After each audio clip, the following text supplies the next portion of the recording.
যে সুদকে আল্লাহ হারাম করলেন, এই সুদকে এখন রাষ্ট্রীয় ব্যবস্থা আমার উপর ফরজ করে দিয়েছে। আপনি ব্যাংক থেকে যদি লোন নেন, আপনি হাজি সাহেব হলে সুদ না দেওয়ার কোনো সুযোগ আছে? আয় হাজি সাহেব, আল্লাহর ঘরে গিলাপদের দোয়া করি এসেছি যে জীবন আদার সুদ ন দিয়ম ন হাইয়ম, আয় সুদ দিবাইতাম ন। পুলিশে মানিব না, করুক হবে মামলা, মাল করুক হবে, আপনার বিরুদ্ধে ওয়ারেন্ট হবে, হাজি সাহেবকে ধরে নিয়ে যাবে। কি অপরাধ কি? অদ ব্যাংক থেকে লোন নিয়েছে, সুদ দিচ্ছে না কিনা হন না? সুদ করছেন আল্লাহ হারাম, আর রাষ্ট্র করেছে আপনার উপর ফরজ। এই সুদ আপনাকে দিতেই হবে, না দিলে আপনার বিরুদ্ধে মামলা, মাল কুরুকের অর্ডার হবে, ঠিক কিনা? আপনাকে জেলে যেতে হবে। তাহলে রাষ্ট্র ক্ষমতা ছাড়া কি আপনি ইসলাম পুরাপুরি মানতে পারবেন? আউযু বিল্লাহি মিনাশ শাইতানির রাজীম। বিসমিল্লাহির রহমানির রহিম। আল্লাযীনা مكناهم في الأرض أقاموا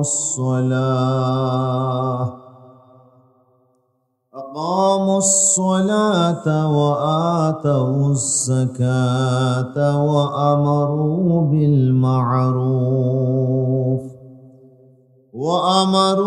بالمعروف ونهوا عن المنكر ولله عاقبة الأمور. صدق الله مولانا العظيم وصدق رسوله النبي الحبيب الكريم ونحن على ذلك من الشاهدين والشاكرين. محترم المقام واجب الاحترام আজকের কক্সবাজার জেলার চকরিয়া উপজেলার অন্তর্গত সুরাজপুর মানিকপুর ইউনিয়নের ৮ নম্বর ওয়ার্ড উত্তর সুরাজপুর সরকারি প্রাথমিক বিদ্যালয় ময়দানে সুরাজপুর সমাজ কল্যাণ ফাউন্ডেশনের উদ্যোগে আয়োজিত 14তম বার্ষিকী বিশাল আজিমুশান ইসলামী মহাসম্মেলন 2024 মাহফিলের শ্রদ্ধাভাজন সভাপতি, অধিবেশন অনুসারে সভাপতির দায়িত্ব পালন করছেন বহদ্দারঘাটা ইসলামিয়া আরবিয়া মাদ্রাসার সম্মানিত মুহতামিম, অসংখ্য আলিম আর উস্তাদ আল্লামা শাহ মৌলানা হুসাইন আহমদ সাহেব দামাত বরকাতুহুল আলিয়া, আল জামিয়া ইসলামিয়া সুরাজপুর মাদ্রাসার পরিচালক আলহাজ শাহ মৌলানা মোহাম্মদ হুসাইন সাহেব, আল্লাহ তাআলা ওনাদেরকে নেক হায়াত দান করুন, আমরা সকলে বলি আমিন। আজকের মাহফিলের প্রধান অতিথি কক্সবাজারের কৃতি সন্তান, চকরিয়া পেকুয়া বিশাল এলাকার আগামী দিনের মজলুম মানুষের সাহসের ঠিকানা, হিউম্যান ডেভেলপমেন্ট ফাউন্ডেশনের সম্মানিত চেয়ারম্যান, বিশিষ্ট সমাজসেবক প্রিয় ভাই জনাব আব্দুল্লাহ আল ফারুক। আজকে প্রধান আলোচক হিসেবে আছেন সুদূর ঢাকা থেকে আগত বিশিষ্ট ইসলামী চিন্তাবিদ বরেণ্য আলেম দ্বীন শাহ মৌলানা মুফতি আলাউদ্দিন উসমানী সাহেব হাফিজাহুল্লাহ।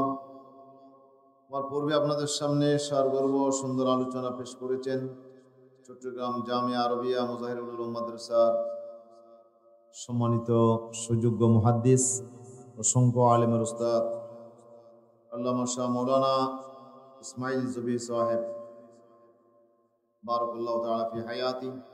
আলোচনা পেশ করেছেন মৌলানা খায়র মোহাম্মদ সাহেব, মৌলানা শামসুল আলম সাহেব, মৌলানা আকবর আহমদ সাহেব সহ আজকের মাহফিলে আগত হাজারাত উলামায়ে কেরাম, সম্মানিত মুরব্বিয়ান আযম, প্রাণপ্রিয় বিরাদর ইসলাম, তরুণ যুবক কিশোর ছাত্র ভাইয়েরা, পর্দার আড়ালে আমার অতীব সম্মানিত মা বোনেরা, আমি আবারও আপনাদের খিদমতে সালাম পেশ করছি। আসসালামু আলাইকুম ওয়া রাহমাতুল্লাহি ওয়া বারাকাতুহু।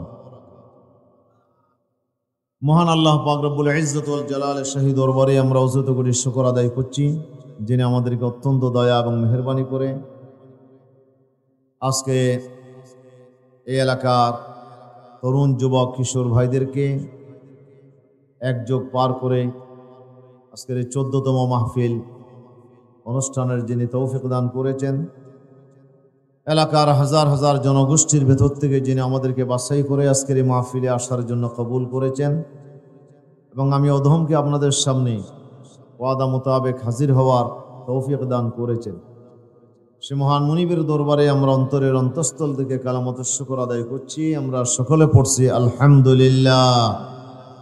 আরেকটু জোরে সুরে বলা যাবে না? আলহামদুলিল্লাহ। রব্বানা লাকাল হামদ হামদান কাসীরান তাইয়িবান মুবারাকান ফীহি লাকাল হামদু ইয়া রাব্বি কামা ইয়ানবাগি লিজালালি ওয়াজহিকা ওয়া আযীমি সুলতানিকা। আল্লাহু আকবার কাবীরা আলহামদুলিল্লাহি কাসীরা সুবহানাল্লাহি বুকরাতাও ওয়া আসীলা। ফরম ছেড়ে দিতে হবে, হবে না, এখানে কোনো আওয়াজ নাই, বাইরে আওয়াজ আছে।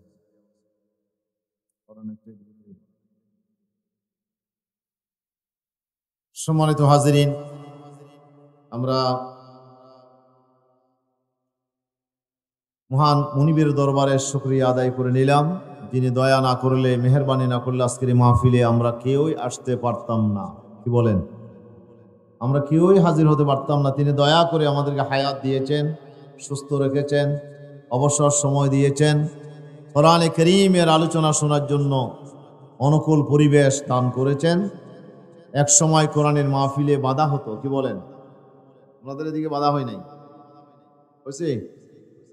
একানো হয়েছে। সারা বাংলাদেশে দেখি চিত্র, যাত্রার প্যান্ডেলে কোনো বাধা ছিল না, নাচ গানের কোনো আসরে কোনো বাধা ছিল না, শুধু বাধা ছিল কোরআনের মাহফিলে। হুজুরেরা যখন আলোচনা করতো শুধু বলতো যে রাজনৈতিক কোনো কথা বলা যাবে না। ওরা যা ইচ্ছা তাই লুটপাট করবে, মানুষ খুন করবে, মানুষকে তারা বন্দী করবে, মামলা করবে, হয়রানি করবে, নির্যাতন করবে, কিন্তু তার বিরুদ্ধে কোনো আওয়াজ তোলা যাবে না। অথচ এটা ছিল সবচেয়ে বড় জিহাদ। আল্লাহ রাসূলকে প্রশ্ন করা হয়েছে, আইয়ুল জিহাদে আফদালু ইয়া রাসূলুল্লাহ, হুজুর কোন জিহাদ বেশি উত্তম? হুজুর বলছিলেন, আফদালুল জিহাদ কালিমাতু হাক্কিন ইনদা সুলতানিন জায়ের। জালিম শাসকের সামনে সত্য কথা বুক উঁচিয়ে কথা বলা, প্রতিবাদ করা, এটাই হচ্ছে সর্বোত্তম জিহাদ। অথচ এই আমলটা বিগত 17 বছরে, 15.5 বছর শাসনকালে আমরা সত্যের এই কথাগুলো আমরা উচ্চ আওয়াজে আমরা বলার সাহস পাইনি, সুযোগ পাইনি। যেখানেই আওয়াজ উঠেছে সেখানেই দমিয়ে দেওয়া হয়েছে, সেখানেই বাধা দেওয়া হয়েছে। আল্লাহ তাআলা কোরআনে কারীমের মাহফিলে বাধা দেওয়ার কারণে আল্লাহ রাব্বুল আলামিন যে নারাজ হয়েছেন এটা আমরা বুঝতে পারছি। না হলে আমাদের দেশে বলে ওর মতো দাঁচার হাইয়ে দে, অন্যবাজি অন্য কিও। হ্যাঁ, অনেক মানুষ আন্দোলন করেছে, কিছু করতে পারে নাই। এলাকার ওই কেজি স্কুলের, প্রাইমারি হাই স্কুলের, কলেজ ইউনিভার্সিটির অল্প ছোট তরুণ বয়সী কিছু ছাত্রের হাতে আল্লাহ তাআলা বিশাল জালিম শক্তির আল্লাহ তাআলা পতন করে দিয়েছেন। আল্লাহ তাআলা বাধা সরিয়ে দিয়েছেন। এখন আমরা কোরআনের কথা উন্মুক্ত ময়দানে খোলাভাবে আমরা কথা বলার সুযোগ পেয়েছি। যে আল্লাহ তাআলা আমাদেরকে সুযোগ করে দিয়েছেন, সেজন্য শুকরিয়া আদায়ের দরকার আছে না নাই? আমরা আবারও শুকরিয়া আদায় করছি, আলহামদুলিল্লাহ। সম্মানিত হাজিরিন, সময় সংক্ষিপ্ত, কথা বলতে হবে বেশি। কি বলেন? কথা কম, কাজ বেশি। রাসূল সাল্লাল্লাহু আলাইহি সাল্লাম, আল্লাহ রাসূল সবচেয়ে কম কথা বলতেন, শুনতেন বেশি, বলতেন কম। আল্লাহ রাসূলের হাদিসগুলোকে জমা করা হয়েছে। কানজুল উম্মাল নামে একটি হাদিস গ্রন্থ আছে, শুধু আমলি হাদিসগুলো আনা হয়েছে। আল্লাহ রাসূল কথা বলেছেন, এটাও হাদিস। হুজুর কাজ করেছেন, এটাও হাদিস। আল্লাহ রাসূলের সামনে কেউ করেছেন, হুজুর হাও বলে নাই, নাও বলে নাই, সম্মতি, মনসম্মতি, এটাও হাদিস। এই হাদিসগুলোর ভিতরে তুলনামূলক দেখা গেছে যে আল্লাহ রসুলের কথার হাদিসের চেয়ে কাজের হাদিস বেশি। সুবহানাল্লাহ বলবেন না? আল্লাহ রসুলের কথার হাদিসের চেয়ে আমলের হাদিস, কাজের হাদিস বেশি। তাহলে বোঝা গেল আল্লাহ রসুল কথা কম বলেছেন, কাজ করেছেন বেশি। আর এখন আমরা কথা বলি বেশি, কাজ করি কম। কাজের বেলায় কিছু নাই, কিন্তু কথার বেলায় আমরা ফাক্কা মুসলমান। কি বলেন? এই জন্য আমাদেরকে কথা বলতে হবে কম, কাজ করতে হবে বেশি। আল্লাহ আমাদেরকে তৌফিক দান করুন, আমিন বলেন। আমি আপনাদের সামনে সূরাতুল হজ থেকে, কোন সূরা থেকে বলেন তো? 114 সূরার ভিতরে একটা সূরার নাম হচ্ছে সূরায়ে হজ। এই সূরা হজের 41 নম্বর আয়াত। কত নম্বর আয়াত? 41 নম্বর আয়াত। আল্লাহ তাআলা এই আয়াতের মধ্যে আল্লাহ তাআলা যে হেদায়েত আমাদের জন্য রেখেছেন, তার এই আলোকে দুই একটি কথা আপনাদের খিদমতে আরজ করার চেষ্টা করব ইনশাআল্লাহ। আল্লাহ তাআলা বলছেন, আগে অনুবাদটুকু সেরে নিয়ে এরপরে বাকি ব্যাখ্যা যদি আল্লাহ তৌফিক দিয়ে করব ইনশাআল্লাহ। পড়েন সবাই। আউযু বিল্লাহি মিনাশ শাইতানির রাজীম। বিসমিল্লাহির রহমানির রহিম। আল্লাযীনা مكناهم في الأرض أقاموا الصلاة وآتوا الزكاة وأمروا بالمعروف ونهوا عن المنكر ولله عاقبة الأمور। صدق الله العظيم। আল্লাহ তাআলা ইরশাদ করছেন,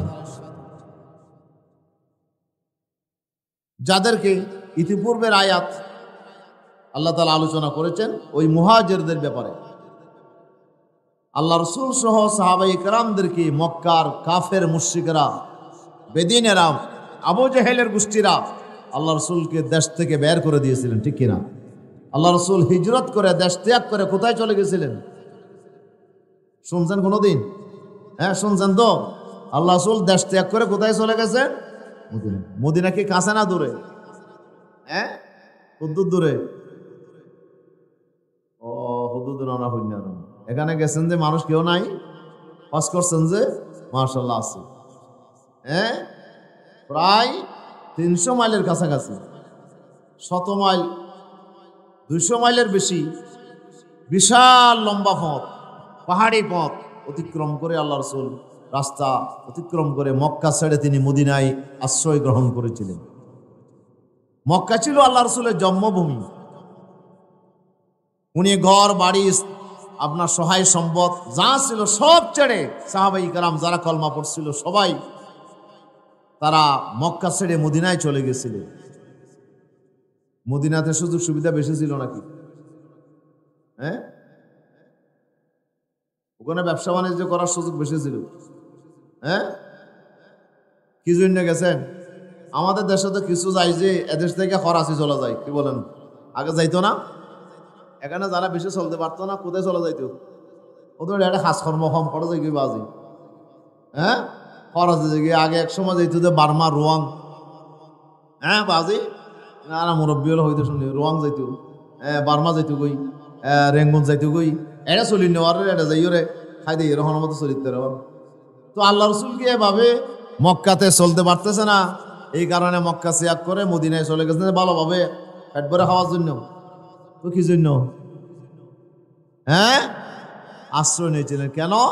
মক্কায় থাকাটা রসুলের জন্য খুব কষ্টকর হয়ে গেছে।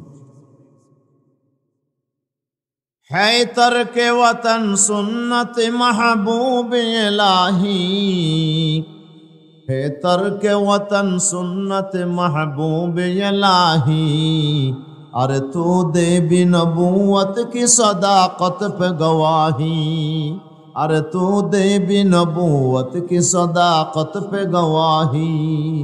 শুধু আল্লাহর পয়গম্বর একজন হিজরত করেছেন তা নয়, অসংখ্য নবীরা হিজরত করেছেন।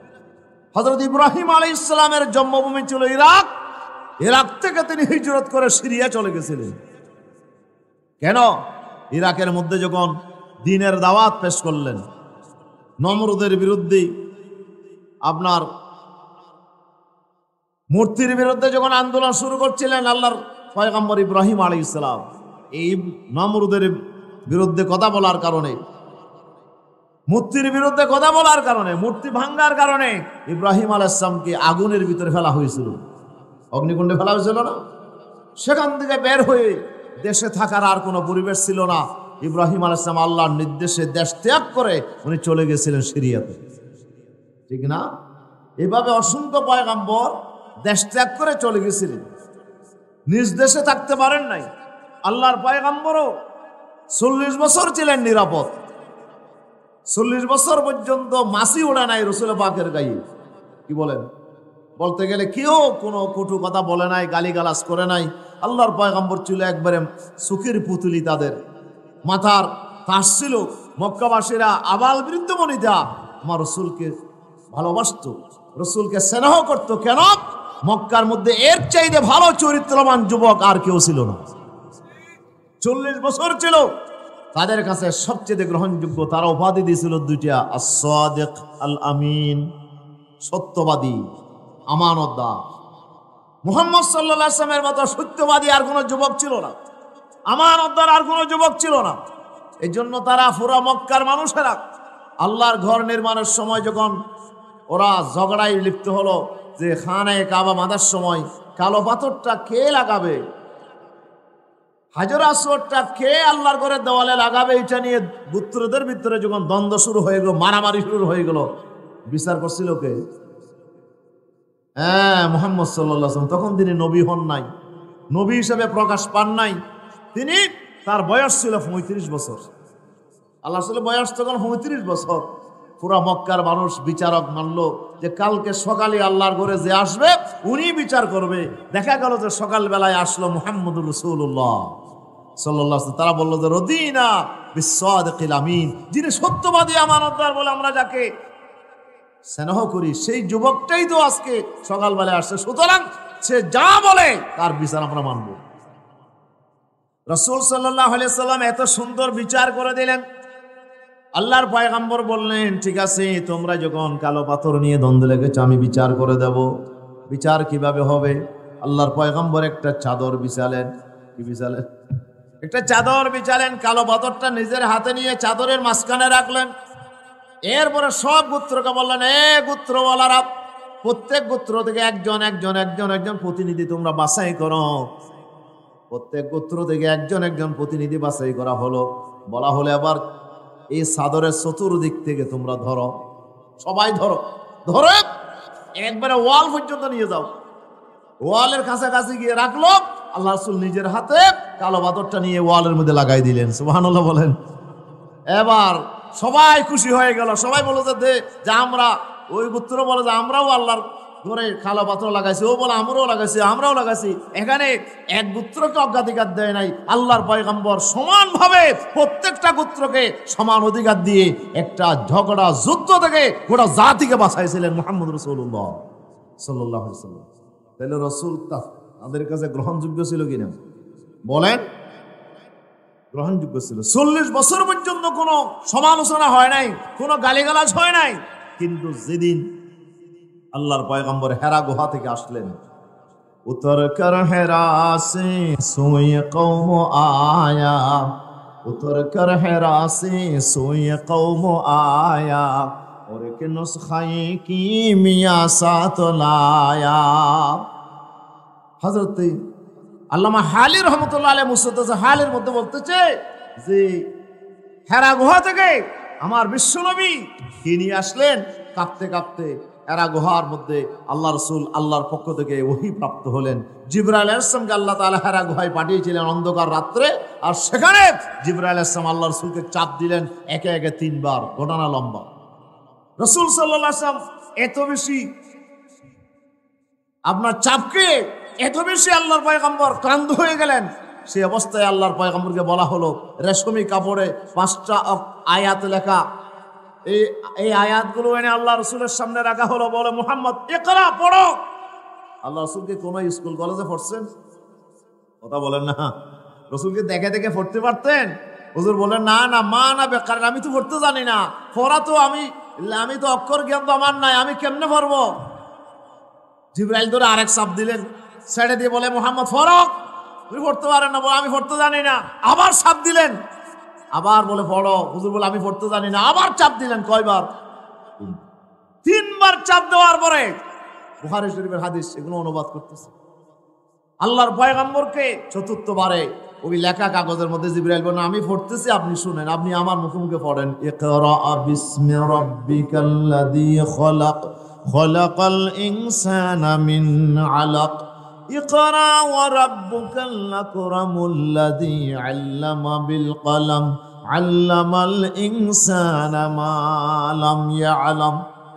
কোরআন মজিদের এই 5টা আয়াত আমার বিশ্বনবীর উপরে প্রথম নাজিল হইল। আলহামদুলিল্লাহ। এই আয়াতগুলো নিয়ে রাসূল কাঁপতে কাঁপতে মা খদিজার কাছে আসলেন, বলে আমাকে কম্বল জড়াইয়া দাও, আমি মনে হয় বাঁচবো না। লাকাদ খাশিতু আলা নাফসি, লাকাদ খাশিতু আলা নাফসি, আমি তো আমার নিজের ব্যাপারে আশঙ্কা করছি, আমি মনে হয় বাঁচবো না। খদিজা সান্ত্বনা দিলেন, মানে না না স্বামীরেই, আপনার মতো ভালো মানুষ তো এই মক্কার জমিনে আর নাই। সুবহানাল্লাহ বলেন। আপনাকে সবাই সম্মান করে শ্রদ্ধা করে, ইন্নাকা লা তাসিলুর রহিমা, আপনি তো আত্মীয়তার সাথে ভালো সম্পর্ক রাখেন, আত্মীয়দের সাথে। অতুকসিবুল মাদুম, আপনি গরিব অসহায় মানুষের আয় রোজগারের ব্যবস্থা করেন। ওয়াতাহামিলুল কাল্লা, কেউ বোঝা না পারলে সেটা নিজের কাঁধে বোঝা তুলে নেন। সুবহানাল্লাহ। ওয়াতুকরিউদ দাইফ, আপনি তো মেহমানদারি করেন। এরপরে ওয়াতুইনু আলা নওয়াইবিল হক্কে, কেউ মুসিবতে পড়লে, সত্যের উপরে থেকে মুসিবতে পড়লে ভালো কাজ করতে গিয়ে আপনি সেখানে দৌড়ে গিয়ে সাহায্য করেন। আপনার মতো ভালো মানুষ তো মক্কায়। সুতরাং না না চিন্তা করবেন। তাকে নিয়ে গেল ওরাকার কাছে। স্বাস্থ্য ভাই ওরাকা বিন নওফল ছিল, বড় আলেম, বড় জ্ঞানী মানুষ ছিল, তার কাছে নিয়ে যাওয়া হলো, ঘটনা শোনানো হলো। ওরাকা বলল, ভাতিজা চিন্তা করো না, চিন্তা করো না, তোমার কাছে যে আসছিল সে ভূত নয়, ফেরেশতা নয়, সে হলো আল্লাহর নবী মুসার কাছে যেই ফেরেশতা আসছিল, সেই জিবরাইল ফেরেশতা মনে হয় তোমার কাছে আসছে। তুমি এখন ওহী লাভ করেছো, কোরআন তোমার উপর নাজিল হচ্ছে, বিশাল এক দায়িত্ব তোমার উপর কাঁধে এসেছে। সে দায়িত্ব হচ্ছে নবুয়তের দায়িত্ব। এই পথহারা অসহায় কোটি কোটি মানুষগুলোকে আল্লাহর জান্নাতের মধ্যে নিয়ে যাওয়ার জন্য, আল্লাহর সাথে তার পরিচয় করে দেওয়ার জন্য। যে মানুষগুলো আল্লাহকে বলে গিয়ে মূর্তির সামনে মাথা নত করছে, মূর্তিকে সেজদা করছে, এই মানুষগুলোকে আল্লাহর সাথে সম্পর্ক করায় দেওয়ার জন্য। গোটা দুনিয়া জুলুম শোষণে ভরে গেছে, অন্যায় ফসাদের মধ্যে ভরে গেছে। এই বিশাল দুনিয়াটাকে আবার ন্যায় ইনসাফে ভরে দেওয়ার জন্য আল্লাহ আপনাকে এক কঠিন দায়িত্বের জন্য বাছাই করেছেন। সুবহানাল্লাহ, আল্লাহু আকবার। আমার বিশ্বনবী নবুয়ত লাভ করলেন, হেরা গুহা থেকে কোরআন লাভ করলেন, 3 বছর পর্যন্ত গোপনে গোপনে দাওয়াত দিলেন। 3 বছর পরে প্রকাশ্যে যেদিন দাওয়াত শুরু করলেন, সেদিন থেকে রাসূলের প্রতিবাদ শুরু হয়ে গেল। রসুলের বিরুদ্ধে পাথর মারা, আবু লাহাব পাথর মেরে হাতে নিয়ে রসুলকে মারতে গেলেন, বললেন তাব্বান লাকা ইয়া মুহাম্মদ আলী হাযা দাউতানা। সকালবেলায় এই কথা, বাজে কথা শোনানোর জন্য আবু লাহাব বলল, তুমি আমাদেরকে বাতিজা এই কথা শোনানোর জন্য আসছো, তোমার ধ্বংস হোক। আল্লাহ রাসূলকে মারতে চাইলেন। প্রথম দাওয়াত যেদিন দিলেন সেদিন ওই নবী নাজেহাল হলেন, ঠিক কিনা? এরপরে রসুলের বিরুদ্ধে আল্লাহ রাসূলকে পাগল বলল, কবি বলল, গণক বলল, কত গালিগালাজ আমার নবীকে করলো। নবীর উপরে যারা ঈমান আনছিল তাদের উপরে সরম জুলুম শুরু হয়ে গেল, ঠিক কিনা? বেলালের উপরে, খব্বাবের উপরে, সুহাইবের উপরে, সালমান ফার্সির উপরে, আপনার সেভাবে কত, আম্মার, ইয়াসের, সুমাইয়ার উপরে কত নির্যাতন। হযরত সুমাইয়াকে আবু জেহেল বর্ষা মেরে শহীদ করে দিল। আল্লাহ রাসূলের সাহাবী হযরত ইয়াসেরকে 2 পা 2 ঘোড়ার সাথে বেঁধে ইয়াসেরকে দিন দুপুরে একটা জ্যান্ত মানুষকে 2 ভাগ করে ছিঁড়ে ফেলা হলো। কোন অপরাধ নাই, শুধু বলছিল লা ইলাহা ইল্লাল্লাহু মুহাম্মাদুর রাসূলুল্লাহ সাল্লাল্লাহু আলাইহি ওয়াসাল্লাম। এই কলমার দাওয়াত দেওয়ার কারণে বিশ্বনবীর জুলুম নির্যাতন নেমে আসলো। মক্কার জমিন হয়ে গেল আল্লাহ রাসূলের জন্য সবচেয়ে বড় কঠিন জায়গা, ঠিক না? এই কঠিন জায়গা সাহাবীরা মার খেতে খেতে আর পিঠ দেয়ালে ঠেকে গেছে, বাঁচার কোনো রাস্তা নাই। আল্লাহর পয়গম্বর আশ্রয়ের জন্য তাদেরকে হাবশায় যেতে বললেন। একে একে 2টা দল গেল হাবশায়, কিন্তু রাসূল মক্কা থেকে গেলেন না, যেহেতু আল্লাহ অনুমতি দেয় নাই। যখন মক্কার কাফেরের আবু জেহেলারা সিদ্ধান্ত নিল দারুন নাদওয়ার পার্লামেন্টে বসে আমার নবীকে হত্যা করার জন্য, এর আগে 3 বছর জেলে বেঁধে রাখলো নবীকে, শাহাব আবি তালেবের ভিতরে 3 বছর বেঁধে রেখেও যখন নবী আত্মসমর্পণ করলো না, সারেন্ডার হলো না, দাওয়াত বন্ধ করলো না, আমার নবীকে হত্যা করার জন্য কাফেররা যখন ঘর ঘেরাও করলো, তখন আল্লাহ বললেন রাসূলের আর থাকা যাবে না, এবার দেশ ছেড়ে আপনাকে চলে যেতে হবে। কোথায়? 13 বছর রাসূল মার খেয়েছেন, 13 বছর রাসূল মার খেয়েছেন, নির্যাতন করুন, নির্যাতনের পর নির্যাতন আমার নবীর উপরে চলেছে। কি জুলুম আর নির্যাতন পয়গম্বরের উপর চলেছে সেটি ভাষায় প্রকাশ করা যাবে। এত জুলুম আর নির্যাতনের পরে রাসূলুল্লাহ যখন নিঃস্ব হয়ে মক্কা থেকে মদিনায় চলে গেলেন, আল্লাহ তাআলা এই সূরাটা রাসূলের উপর নাজিল করলেন, সূরা হজ। সূরা হজ এখানে আল্লাহ তাআলা বললেন, উযিনা লিল্লাযীনা ইউকাতালুনা বিআন্নাহুম যুলিমু ওয়া ইন্নাল্লাহা আলা নাসরিহিম লাকাদির। আল্লাহু আকবার। মদিনার কিছু মানুষ মুসলমান হয়েছিল, তারা আল্লাহ রাসূলকে দাওয়াত দিলেন, বললেন, ইয়া রাসূলুল্লাহ, আপনি আর মক্কাতে থাকা নিরাপদ হবে না, চলে আসেন মদিনায়, আমরা আমাদের জীবন দিয়ে, আমাদের সম্পদ দিয়ে, যা কিছু আছে তা দিয়ে আপনাকে আমরা রক্ষা করব। সুবহানাল্লাহ। আপনি মদিনায় চলে আসেন। আল্লাহ তাআলা অনুমতি দিলেন, রাসূল মদিনায় চলে গেলেন হিজরত করে। মদিনাতে একটা নিরাপদ আশ্রয় পেল আল্লাহর পয়গম্বর, ঠিক কিনা? মদিনাতে যাওয়ার পরে আমার বিশ্বনবী মদিনার যে এলাকা ছিল, পুরা এলাকার মানুষ আওস খজরার মুসলমান হয়ে গেল। আর ইহুদি 3টা গোত্র আমার নবীর সাথে চুক্তিবদ্ধ হলো, আল্লাহ রসুলের হাতে পুরা মদিনার ক্ষমতা চাবিকাঠি নবীর হাতে তুলে দিল। আল্লাহু আকবার। মক্কাতে ক্ষমতা ছিল আবু জেহেলের হাতে, নবীর হাতে কোনো ক্ষমতা ছিল না। কিন্তু মদিনায় যাওয়ার পরে বিশ্বনবীর হাতে আসলো মদিনার ক্ষমতা, মদিনার পুরা রাজ্য, পুরা এলাকা শাসন করার ক্ষমতা। মদিনার সনদের মাধ্যমে সবাই চুক্তি করলো যে মুহাম্মদ সাল্লাল্লাহু আলাইহি ওয়াসাল্লাম হবে আমাদের প্রধান, আমাদের প্রেসিডেন্ট, আমাদের শাসক। আমরা রাসূল মুহাম্মদ সাল্লাল্লাহু আলাইহি ওয়াসাল্লামকে আমরা প্রধান হিসেবে মেনে নিলাম। সুবহানাল্লাহ বলেন। আল্লাহ রাসূলের হাতে রাষ্ট্রীয় ক্ষমতা আসলো। এখন রাষ্ট্রীয় ক্ষমতা আসার পরে আবু জেহেল, আবু লাহাব, উতবা, সাইবা ওরা কি বসে আছে? মুহাম্মদ নিরাপদ আশ্রয়ী আছে। এখন তো কেমনে হবে? এখন তারা অস্ত্র জোগাড় করার জন্য তারা চেষ্টায় নেমে গেল। 50,000 স্বর্ণ মুদ্রার তহবিল গঠন করে তারা আবু সুফিয়ানকে পাঠালো সিরিয়াতে ব্যবসা করার জন্য। সেই ব্যবসার যত লাভ হবে সমস্ত লাভের টাকা দিয়ে অস্ত্র কিনবে, আর সে অস্ত্র দিয়ে মদিনার উপর হামলা করে আল্লাহর নবীর মদিনাকে তারা মাটির সাথে মিশাই দেবে, ঠিক কিনা? এই খবর যখন আল্লাহ রসুল পাইলে, রসুল কি বসে থাকতে পারবে?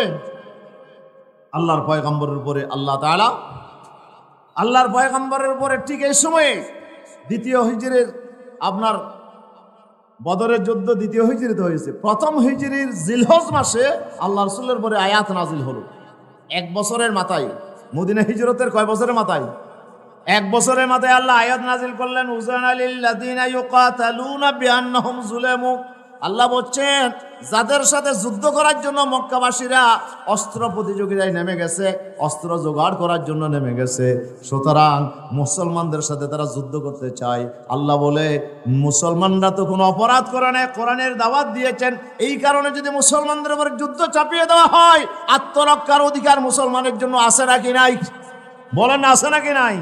ওরা হামলা করবে, মুসলমানরা শুধু দেখে দেখে তামাশা দেখবে নাকি প্রোটেকশন দিতে হবে? ওরা মারলে তাদেরকেও একটা পাল্টা দিতে হবে। আল্লাহ বলেন যে আর শুধু নামাজ পড়াটা এখন ফরজ নয়, রোজা রাখাটা ফরজ নয়, হজ করাটা ফরজ নয়। এখন মুসলমানেরা আমি অনুমতি দিয়ে দিলাম, এবার মুসলমানরা তোমাদের উপর যদি কেউ হামলা করতে গিয়ে আসে, তোমরাও পাল্টা তাদের বিরুদ্ধে অস্ত্র ধরো, তাদের সাথে যুদ্ধ করো। আমি আল্লাহ যুদ্ধের অনুমতি দিয়ে দিলাম। সুবহানাল্লাহ বলেন।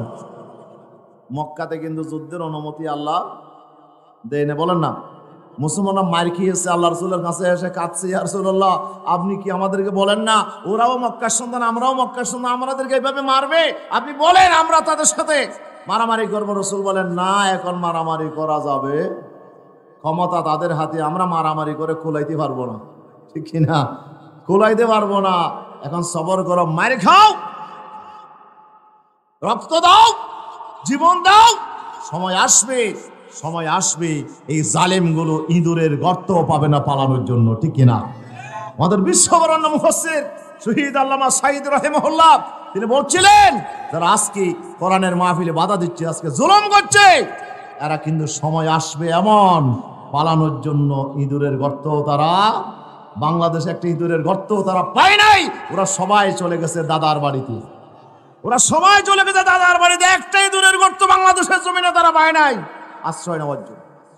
প্রিয় উপস্থিতি, এই জালেমগুলোর কি অবস্থা হবে? আল্লাহ তাআলা বললেন, এ রাসূল, মক্কাবাসীরা যদি খামখা তোমাদের সাথে যুদ্ধ করতে চায়, আমি আল্লাহ অনুমতি দিলাম, যুদ্ধ করতে হবে, অনুমতি দিয়েছে।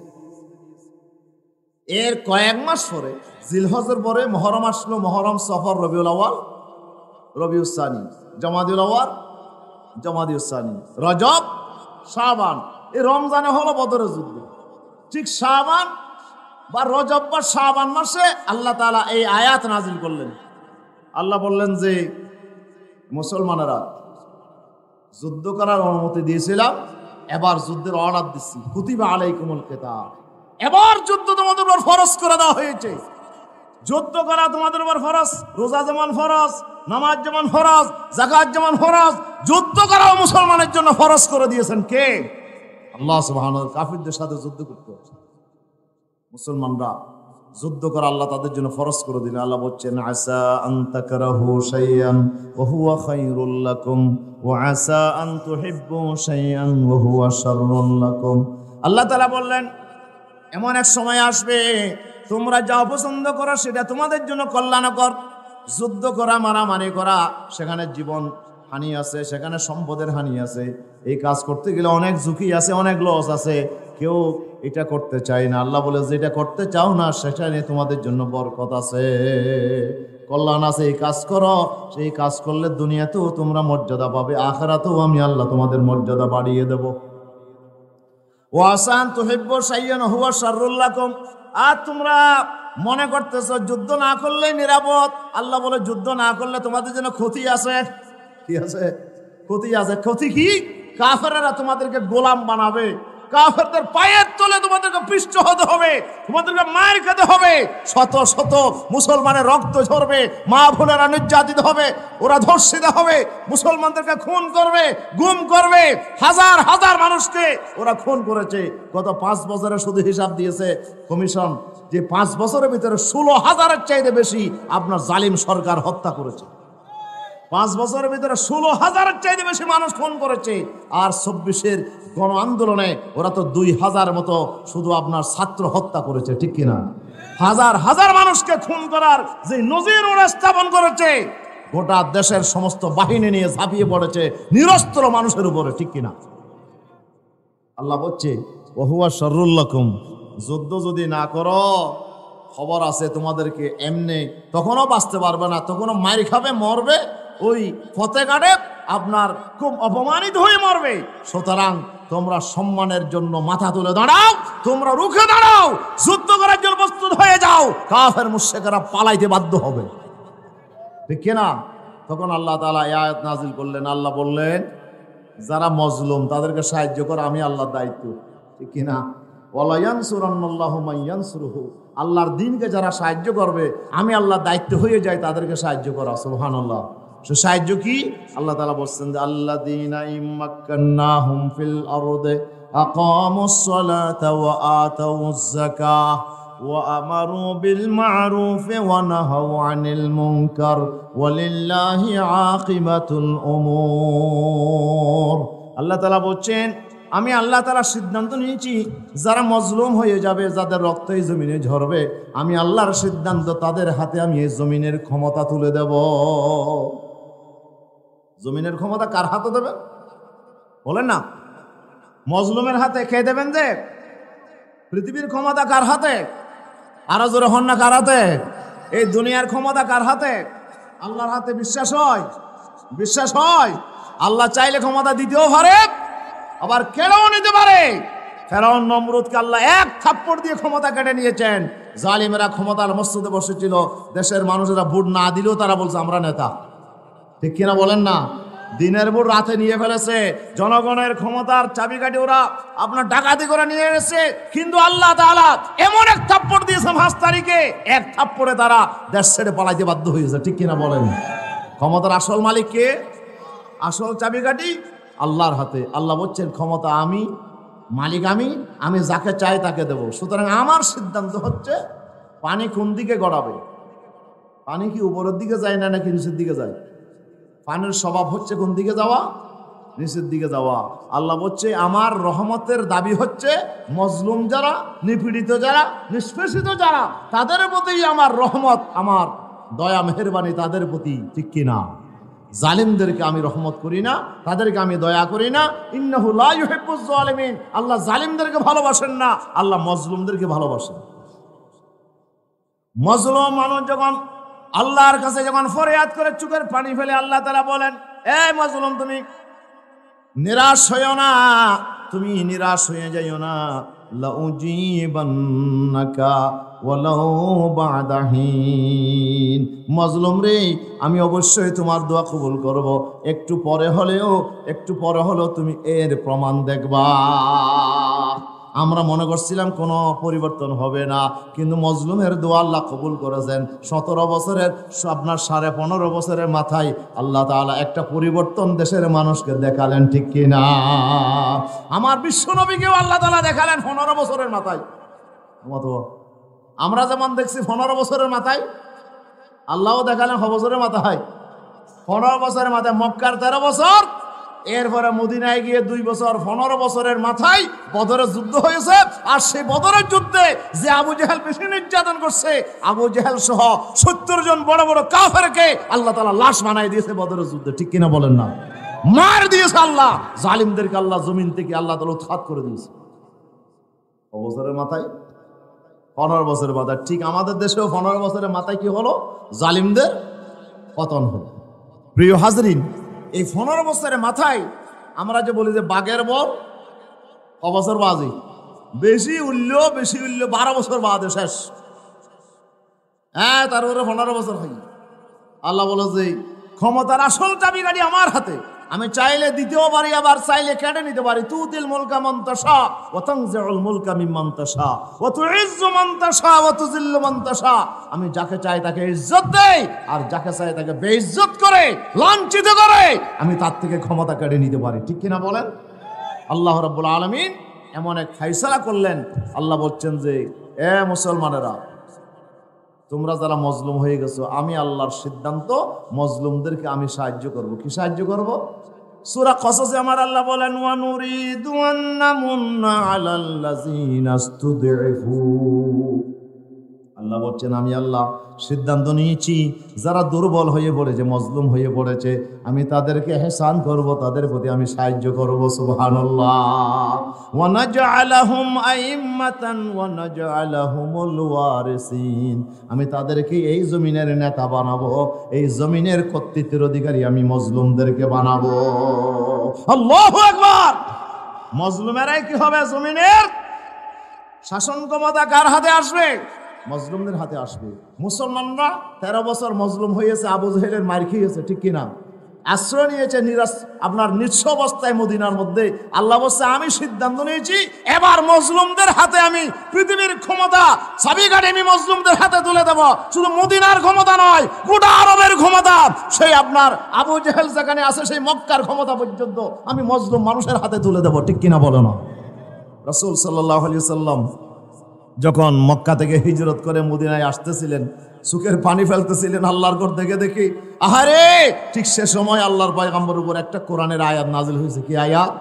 আল্লাহ তাআলা বলছেন, ইন্নাল্লাযী ফারাদা আলাইকাল কুরআনা লারাদুকা ইলা মাআদ। রাসূল, আপনার উপরে যে কোরআন যিনি নাজিল করেছেন, সে আল্লাহ তাআলা আপনাকে একটা সুসংবাদ শোনাতে চায়। যেই মক্কাতে আপনি আশ্রয় নিতে পারলেন না, গোটা দেশ আপনার বিরুদ্ধে উঠে দাঁড়িয়েছে, আবু জেহেলের পক্ষে চলে গেছে। রাসূল রে, আর বেশি দিন সময় নেবে না, অল্প সময়ের ব্যবধানে আল্লাহ তাআলা আপনাকে আবার মদিনা থেকে সসম্মানে মক্কায় ফিরিয়ে নিয়ে আসবে। পুরা মক্কার ক্ষমতা আমি আপনার হাতে তুলে দেব।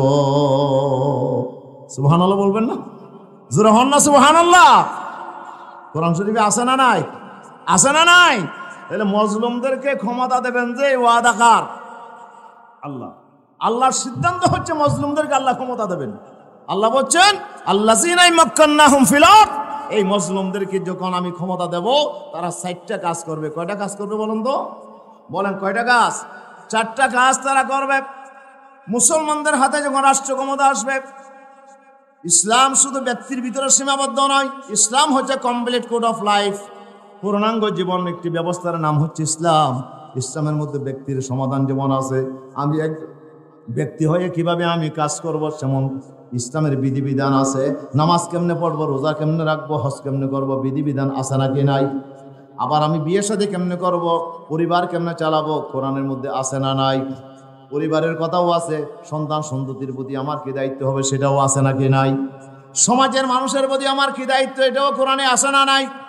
একজন মানুষ মারা গেলে তার সম্পদ কিভাবে বন্টন করতে হবে এটা কোরআনের মধ্যে আছে না নাই?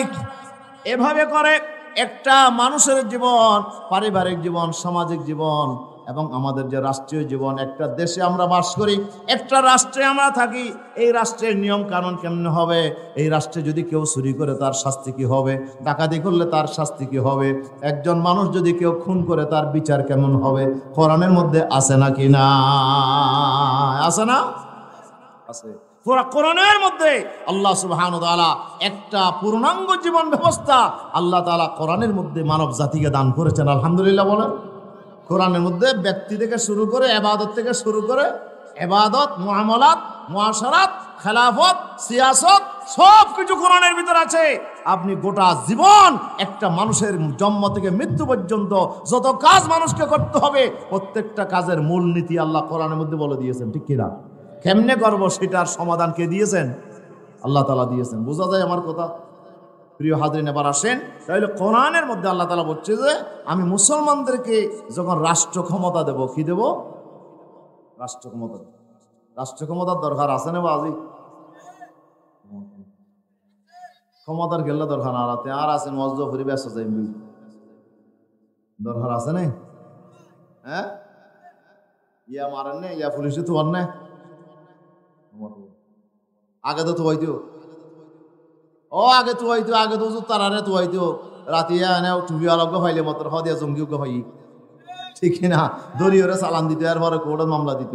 এখন চালান দেন না, হুজুর তারারে এখন ধরেন না, এখনো পুলিশে নমা থেকে বাজে, পুলিশে এখন চৌরি বাজাই নেওয়ার হুজুর ছাড়া, ঠিক কিনা? হন না? তাইলে বাজে ক্ষমতার দরকার আছে। ক্ষমতা আর হাতে ছিল না আগে।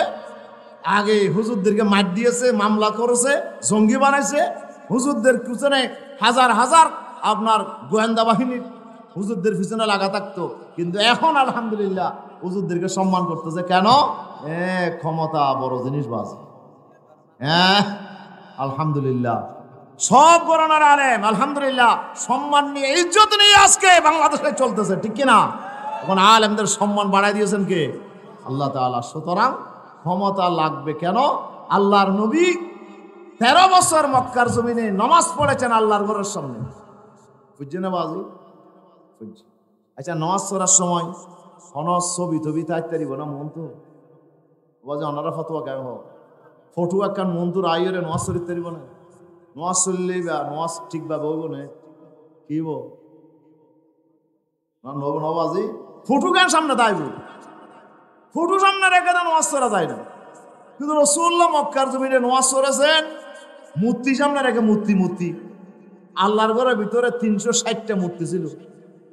হয়নি? অনারা শূন্য না হওয়া ছিল মূর্তি 360টা মূর্তি আল্লাহর ঘরের ভিতরে। এই 360টা মূর্তি আল্লাহর ঘরের ভিতরে রেখে আল্লাহর পয়গম্বর আল্লাহর ঘরের সামনে সজদা দিয়েছেন, নামাজ পড়েছেন 6 বছর 13 বছর। মূর্তির গায়ে গিয়ে হাত লাগাইতে পারছে রাসূল? কারণ কেন? ক্ষমতা কার হাতে? আবু জাহেলের হাতে। ক্ষমতা মূর্তির পূজারীদের হাতে। এই কারণে রাসূল সাল্লাল্লাহু আলাইহি ওয়াসাল্লাম মূর্তির গায়ে হাত লাগাইতে পারে নাই। মূর্তির দিকে ফিরে নবীকে নামাজ পড়তে হয়েছে। কিন্তু 13 বছর পরে মদিনায় আসলো। মদিনায় 8 বছর পর্যন্ত যুদ্ধ সংগ্রাম চললো। বদরের যুদ্ধ, উহুদের যুদ্ধ, খন্দকের যুদ্ধ। কাফেরদেরকে যখন আল্লাহ তাআলা নরম করে দিলেন, এবার মুসলমানরা 8 বছর পরে 13 8 আসে 21 বছর, 6 বছর পরে 21 বছর পরে মুসলমানরা সংখ্যায় বেশি হলো। আল্লাহর পয়গম্বর দাওয়াতি কাজ করলেন, 10,000 মুসলমান নিয়ে পুরো মক্কা অবরোধ করলেন, মক্কা ঘেরাও করলেন, মক্কা দখল করে নিলেন। আবু জাহেলের গোষ্ঠীরা পালাই গেল, ঠিক কিনা বলেন না? ওরা সবাই সারেন্ডার হয়ে গেল, মুসলমান হয়ে গেল। তখন আল্লাহর পয়গম্বর প্রথম আল্লাহর ঘরের ভিতর ঢুকলেন। ঢুকার পরে আল্লাহর পয়গম্বর একটা আয়াত পড়তেছিলেন, ওয়াকুল জাল হাক্কু ওয়া যাহাকাল বাতিল ইন্নাল বাতিলা কানা যাহুকা। সত্য এসে গেছে, আর মিথ্যা থাকতে পারবে না। মিথ্যার অস্তিত্ব আর এই জমিনে থাকবে না। এই কথা বলে বিশ্বনবী সাল্লাল্লাহু আলাইহি ওয়াসাল্লাম নিজের হাতে লাঠি নিলেন। লাঠি নিয়ে তিনি এক একটা মূর্তির গায়ে আঘাত করতেছিলেন, মূর্তি ভাঙতেছিলেন। নবী কি মরা বলো বা জিয়াদা আসলে মরা মূর্তি 13 বছর পর্যন্ত মূর্তির কিয়া ফিরিয়ে রহত বেশি চাইও না করে, ঠিক কিনা হন না? মূর্তি ভাঙন তো দূরের কথা, মূর্তির গায়ে হাতও লাগাইতে পারে নাই। মূর্তির হাতে ক্ষমতা ছিল, আবু জেহেলের হাতে ক্ষমতা ছিল। নবী মূর্তিকে সামনে রেখে নামাজ পড়তে হয়েছে। যেখানে ফটো সামনে রেখে নামাজ পড়তে পারি না, সেখানে রসুলকে 13 বছর মূর্তি সামনে নিয়ে নামাজ পড়তে হয়েছে।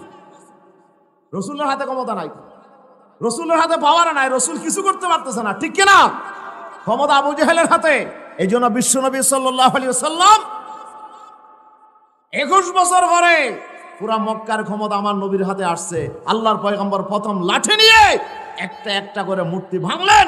360টা মূর্তি ভেঙ্গে চুরমার করে আল্লাহর ঘর পরিষ্কার করে সেখানে আল্লাহর হাবিব 6 রাকাত নামাজ আদায় করলেন। সালাতুল ইন্তিসার বিজয়ের নামাজ, সালাতুল ফাতাহ বিজয়ের নামাজ আদায় করলেন করাকাত। মূর্তি ভাঙি 21 বছর পরে মূর্তি কেমনে ভাঙলেন? ক্ষমতা কার হাতে? এখন বিশ্বনবীর হাতে। আল্লাহর পয়গম্বরকে আল্লাহ দোয়া শিখালেন, রব্বি আদখিলনি মুদখালা সিদকিন ওয়া আখরিজনি মুখরাজা সিদকিন ওয়াজআলনি মিন লাদুনকা সুলতানান নাসীরা।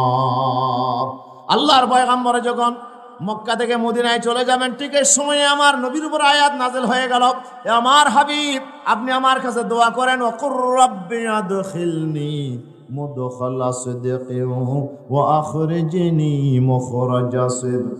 ও আল্লাহ, তুমি আমাকে সত্যের জন্য কোনো জায়গায় যদি যেতে হয়, আল্লাহ আমাকে সত্যের জন্য নিয়ে যাও। যদি কোনো জায়গা থেকে বের হতে হয়, আমাকে মক্কা থেকে বের হলেও সত্যের জন্য বের করো। মদিনায় যেতে হলে সত্যের জন্য আমাকে প্রবেশ করাও। সুবহানাল্লাহ। ওয়া জাআলনি মিন লাদুনকা সুলতানান নাসীরা। আল্লামা মুফতি শফি সাহেব রহমতুল্লাহ আলাইহি তাফসীরে মাআরিফুল কোরআন, দেওবন্দের যিনি মুহাদ্দিস ছিলেন মুফতি শফি সাহেব রহমতুল্লাহ আলাইহি তাফসীর করেছেন যে ওয়া জাআলনি মিন লাদুনকা সুলতানান নাসীরা। এই আয়াতে তাফসীর করেছেন সুলতানে নসীর মানে হচ্ছে একটি সহায়ক ক্ষমতা, সহায়ক একটা শক্তি আল্লাহ আপনাকে দেন। এটা তাফসীর করতেছে রাষ্ট্র ক্ষমতা। কি ক্ষমতা? আল্লাহ নবীকে দোয়া শিখালেন যে আল্লাহ তুমি আমাকে রাষ্ট্র ক্ষমতা দাও। এখন আবু জেহেলের হাতে রাষ্ট্র ক্ষমতা, যার কারণে আমি মূর্তির গায়ে হাত লাগাইতে পারছি না, মূর্তিকে আমি বের করতে পারছি না। আল্লাহ পুরা মক্কার জমিনে, আরবের জমিনে জোর জুলুম নির্যাতন চলতেছে। আবু জেহেল, উতবা, সাইবারা মানুষকে খুন করতেছে, চাঁদাবাজি করছে, মাস্তানি করছে, আমি কিছু করতে পারছি না। আল্লাহ তোমার কাছে দোয়া করছে তুমি আমাকে রাষ্ট্র ক্ষমতা দাও। কি দাও? কি দাও? সুলতানে নসির দাও, আমাকে রাষ্ট্র ক্ষমতা দাও। রাষ্ট্র ক্ষমতা ছাড়া আমি মুহাম্মদ সাল্লাল্লাহু আলাইহি ওয়াসাল্লাম একা আমি এই জমিনে কোনো সংস্কার করতে পারবো না, কোনো মজলুমের মুখে আমি হাসি ফোটাতে পারবো না, জালেমদেরকে আমি শাস্তি দিতে পারবো না। ও আল্লাহ তুমি আমাকে রাষ্ট্র ক্ষমতা দাও। এই আয়াত নাজিল করে রসুলকে দোয়া শিখালেন। আল্লাহ রাসূল এই দোয়া করলেন 8 বছর 8 বছর। এই 8 বছর দোয়ার পরে আহারে আল্লাহ তাআলা দোয়া এমন ভাবে কবুল করলেন, শুধু মদিনার ক্ষমতা নয়, পুরা আরব জাহানের ক্ষমতা আমার বিশ্বনবীর হাতে আল্লাহ তুলে দিয়েছেন। ঠিক কিনা বলেন না? তাহলে রাষ্ট্র ক্ষমতা ছাড়া বলেন না, ইসলাম যে সংস্কার করতে চায়, যে ইনসাফ জমিনে প্রতিষ্ঠা করতে চায়, যে জুলুম বন্ধ করতে চায়, রাষ্ট্র ক্ষমতা ছাড়া জুলুম বন্ধ করা যাবে? রাষ্ট্র ক্ষমতা ছাড়া ইনসাফ প্রতিষ্ঠা করা যাবে না। রাষ্ট্র ক্ষমতা ছাড়া অন্যায় জোর জুলুম বন্ধ করা যাবে না। রাষ্ট্র ক্ষমতা ছাড়া চাঁদাবাজি বন্ধ করা যাবে না। রাষ্ট্র ক্ষমতা ছাড়া আপনি জালিমদেরকে শাস্তি করতে পারবেন না। এই জন্য রাষ্ট্র ক্ষমতাও দরকার আছে। অন্যবাজি রাষ্ট্র ক্ষমতাও দরকার। ইসলাম কায়েম করতে হবে ব্যক্তি জীবনে, ইসলাম কায়েম করতে হবে পরিবারে, ইসলাম কায়েম করতে হবে সমাজে, ইসলাম কায়েম করতে হবে রাষ্ট্রের ভিতরে। পুরা রাষ্ট্র যদি ইসলামের পক্ষে চলে আসে তাহলে ইসলাম পালন করা ব্যক্তির জন্য সহজ হয়ে যাবে। ঠিক কিনা? এই জন্য আল্লাহ তাআলা দ্বীন কায়েম করা আল্লাহ তাআলা আমাদের উপর ফরজ করে দিয়েছেন। কি করে দিয়েছেন? ফরজ করে দিয়েছেন। আমার আল্লাহ বলছেন নাকিমুদ্দিন ওয়ালা তাতাফাররাকু ফীহি। এই মুসলমানেরা, আমি আল্লাহ তাআলা তোমাদের বিধান দিয়েছি, সব নবীদের জন্য আমি একই বিধান দিয়েছিলাম, আমার দ্বীনকে তোমরা জমিনে কায়েম করো। যেখানে কায়েম নাই সেখানে কায়েম করো, আর যেখানে কায়েম আছে সেখানে কায়েম রাখার চেষ্টা করো। আকিমুদ্দিনের 2 অর্থ, কায়েম করো, কায়েম রাখো।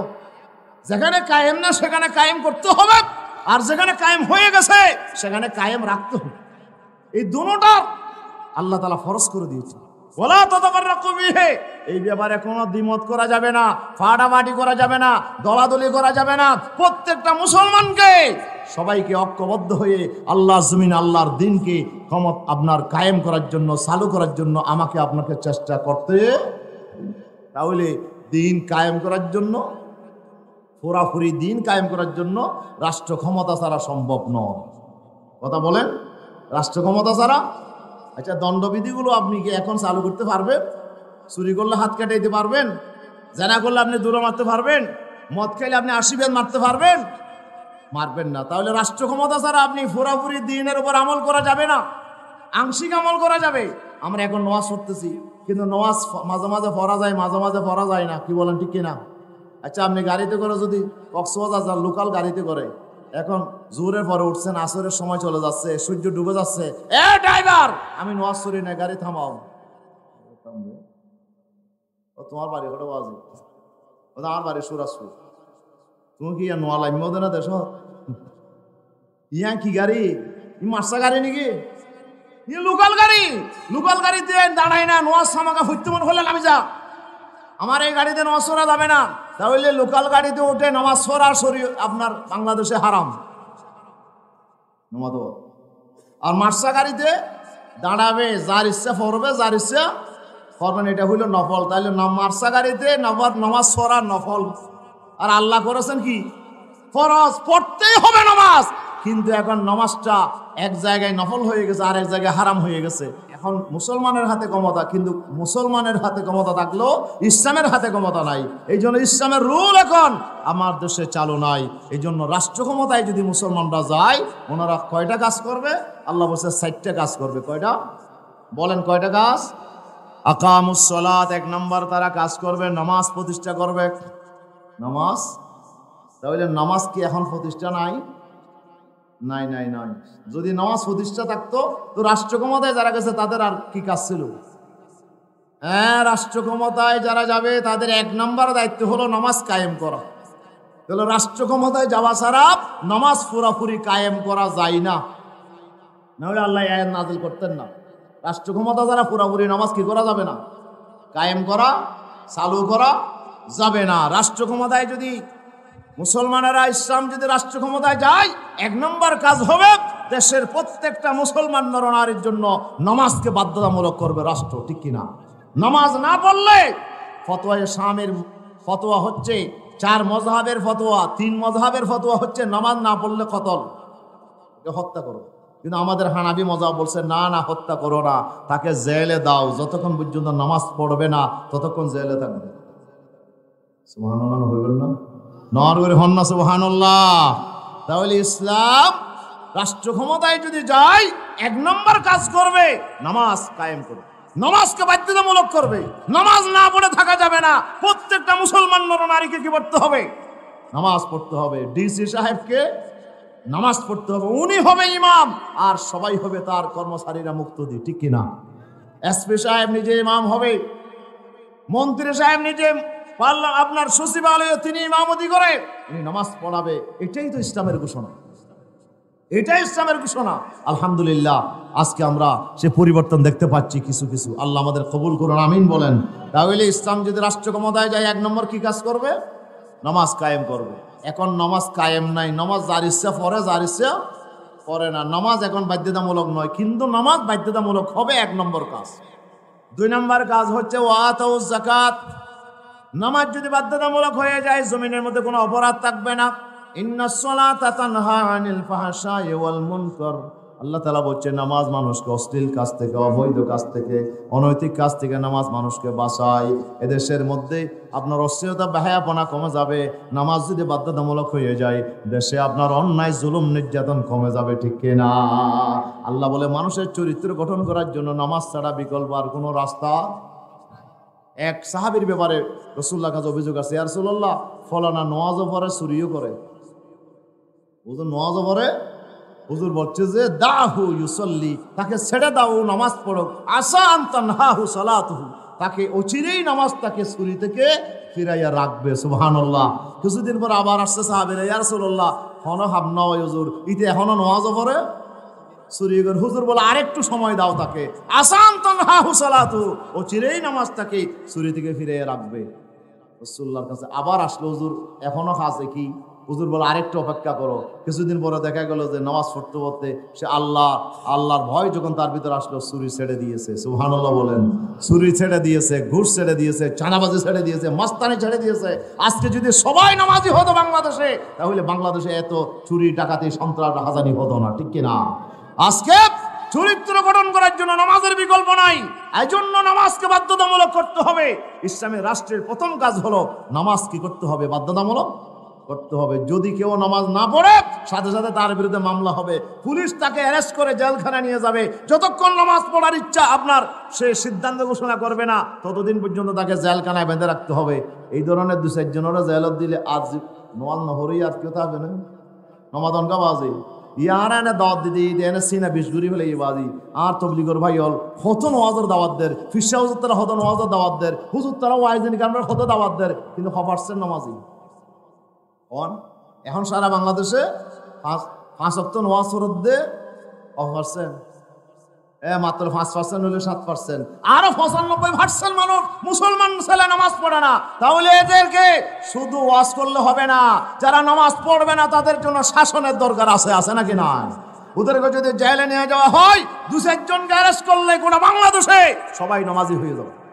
এই জন্য শাসন ক্ষমতা দরকার আছে না না? বলেন না দরকার আছে না নাই? যাকাত 2 নম্বর যাকাত উসুল করবে। 2 নম্বর যাকাত উসুল করবে কি? যাকাত এখন মনে হইলে দে, মনে হইলে ন দে। যাকাত এটা গরিবের হক। যাকাত যদি আজকে রাষ্ট্রের দায়িত্ব হচ্ছে যাকাত উসুল করা, প্রত্যেকটা ধনী মানুষকে হিসাব করে যাকাত দিতে হবে। এখন বর্তমান বাংলাদেশে 2.5 কোটির উপরে যাকাত দাতা আছে। 2.5 কোটি মানুষ যাকাত দেওয়ার উপযুক্ত, কিন্তু সে যাকাত দিচ্ছে না। একজন গরিব মানুষকে 1 টাকা 10 টাকা নয়, তাকে একসাথে 1 লাখ টাকা 2 লাখ টাকা যাকাতের মাল দেওয়া হবে, একটা গাড়ি কিনে দেওয়া হবে, একটা দোকান ধরায় দেওয়া হবে। আগামী বছরে যেন সে আর অভাবে না থাকে, সে যেন নিজেই যাকাত দিতে পারে, এই ব্যবস্থা ইসলাম রাষ্ট্র হলে হবে, ঠিক কিনা? যাকাত উসুল করা হচ্ছে রাষ্ট্রের 2 নম্বর কাজ, অভাব দূর করতে হবে। 3 নম্বর ও আমারু বিল মারুফ ওয়া নাহাউ আনিল মুনকার। 3 নম্বর যত ভালো কাজ আছে সবগুলো রাষ্ট্রীয় ক্ষমতা দিয়ে তারা দেশে চালু করবে। আর যত অন্যায় অপরাধ আছে রাষ্ট্রীয় ক্ষমতা দিয়ে সমস্ত অন্যায় অপরাধকে তারা দেশ থেকে নির্মূল করবে। কাজ কয়টা? 4টা। এই ইসলামী রাষ্ট্র যদি হয়, এই 4টা কাজ হবে। নামাজ বাধ্যতামূলক হবে, যাকাত বাধ্যতামূলক হবে, যাকাত উসুল করে গরিবদের হাতে পৌঁছায় দেওয়া হবে, আপনার অভাব থাকবে না। 3 নম্বর যত ভালো কাজ আছে এগুলো রাষ্ট্র ক্ষমতা আপনাকে সহযোগিতা করবে। আপনি ভালো কাজ করতে চাইলে আপনাকে সাহায্য করবে। আপনি যদি বলেন যে আমরা একটা কোরআনের মাহফিল দেবো, রাষ্ট্র আপনাকে সাহায্য করবে। আর যদি বলেন যে আমি একটা গানের আয়োজন করব, তাহলে বেত আপনার জন্য আসে না নাই? কম বক্তব্য গানের আয়োজন করবা, এটা বাংলাদেশে চলবে না ইনশাআল্লাহ, ঠিক কিনা? মার যদি চলে হবে না। এই জন্য এই 4টা কাজ করার জন্য রাষ্ট্র ক্ষমতা দরকার। আল্লাহ বলছে আমি যদি মুসলমানদের হাতে রাষ্ট্র ক্ষমতা দেই, এই মুহাজিররা যদি আরবের ক্ষমতা পায়, এরা পুরো আরবের ভিতরে এই 4টা কাজ করবে। সুবহানাল্লাহ। আমাদের দেশে 4টা কাজের দরকার আছে না বাজি? রমাদান আছে না নাই? তাহলে আমাদের সবাইকে ঐক্যবদ্ধ হতে হবে ইনশাআল্লাহ। রাজি আছি তো ইনশাআল্লাহ? সবাই রাজি আছেন ইনশাআল্লাহ? আল্লাহ আমাদের সবাইকে কবুল করুন, আমিন বলেন।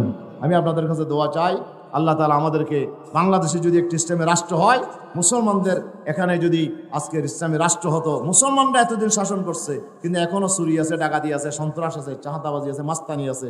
ইসলামী রাষ্ট্র হওয়া পর্যন্ত এটা বন্ধ হবে না। ইসলামী রাষ্ট্র হওয়ার সাথে সাথে ইনশাআল্লাহ এই জমিনে শান্তি কায়েম হবে। আসুন আমরা ইনসাফপূর্ণ একটি রাষ্ট্র পাওয়ার জন্য আল্লাহর কাছে দোয়া করি, আমরা চেষ্টা করি। আল্লাহ আমাদেরকে তৌফিক দান করে। জোরে বলি আমিন, আরো জোরে বলি আমিন। হাযা মা ইনদি ওয়াল ইলমু ইনদাল্লাহ। সুবহানাকাল্লাহুম্মা বিহামদিকা আশহাদু আল্লা ইলাহা ইল্লা আনতা আস্তাগফিরুকা ওয়া আতুবু ইলাইক। আসসালামু আলাইকুম ওয়া রাহমাতুল্লাহি ওয়া বারাকাতুহু।